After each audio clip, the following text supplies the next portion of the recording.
ہے، علماء کے لیے خوشخبری ہے، ائمہ مساجد کے لیے خوشخبری ہے، دین کا کام کرنے والے سارے طبقوں کے لیے خوشخبری ہے کہ وہ اللہ تعالیٰ کی لگائی ہوئی پود ہیں جن کو اللہ اپنی طاعت میں استعمال کرتے ہیں۔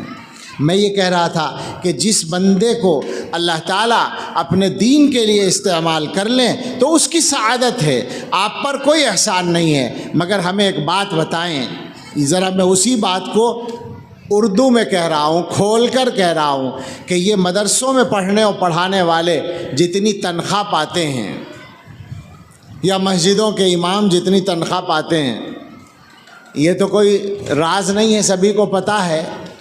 اور میں یہ بھی کہا کرتا ہوں، چھوٹا منہ بڑی بات کہہ سکتے ہیں آپ، لیکن کیا کروں، جب بہت سی باتیں نہ کہی جائیں تو کہنی پڑتی ہیں۔ میں یہ کہا کرتا ہوں کہ 10-15 ہزار روپے کو تنخواہ کہنا مکروہ ہے، اور مکروہ تحریمی۔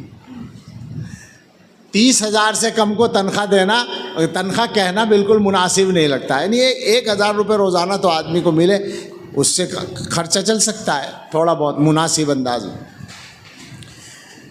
تو جتنی تنخواہ مدرسوں اور مسجدوں میں ملتی ہے، اگر یہ لوگ یہ کام چھوڑ کر تجارت کریں یا کوئی اور کاروبار میں لگیں تو بتائیے اس سے زیادہ آمدنی ہو جائے گی یا نہیں؟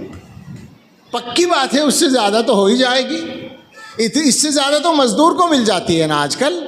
ہمارے یہاں مستری کے ساتھ، یعنی وہ جو تعمیر والا ہے اس کے ساتھ میں جو مزدور لگتا ہے، میرے خیال سے ابھی تک 500 چل رہے ہیں، کافی عرصے سے، بعض جگہ 600 ہو گئے ہیں، تو 500 کا مطلب ہوا 15,000۔ اور مدرسوں میں تنخواہ ابھی بھی بہت سارے مدرسوں میں 10 اور 12,000 ہے، اور بعض جگہ اس سے کم بھی ہے۔ موضوع یہ نہیں ہے کہ تنخواہ بڑھوانے کی بات ہو رہی، وہ الگ مسئلہ ہے، لیکن بتانا ہے حقیقت کو، احساس دلانا ہے حقیقت کا کہ مسئلہ ہمارے روزگار کا نہیں ہے، مسئلہ مسلمانوں کے دین و ایمان کی حفاظت کا ہے۔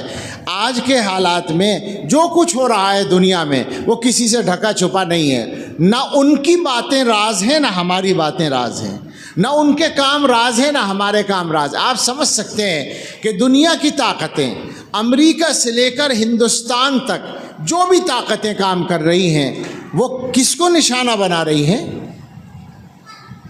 ہم سے سنیں آپ، ہم دیوبند میں بیٹھے ہیں تو مدرسوں پہ آنے والی جو آفت ہے اس کا سامنا سب سے پہلے ہمیں ہوتا ہے، ہمیں معلوم ہوتا ہے۔ ہمارے یہاں صورتحال یہ ہے، پروپیگنڈا، چونکہ اس دنیا میں سب سے بڑا ہتھیار آج کل پروپیگنڈا ہے،